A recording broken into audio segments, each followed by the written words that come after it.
Imana Yamashikuna, Ñuka Shutimikan, José Luis Maiwa, Kaimikan, Ñuka Quichua. ¿Les gusta cantar canciones infantiles? Pues hoy vamos a estar aprendiendo una de ellas, pero en Quichua.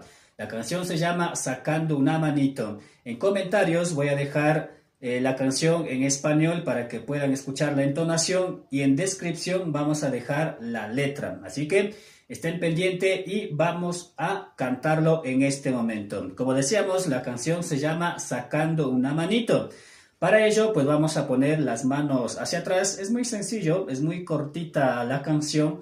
Vamos a aprovechar este espacio para aprender esta cancioncita y por supuesto ustedes también puedan compartir con sus niños, ya sea en el hogar o en la institución y simplemente pues con los compañeros.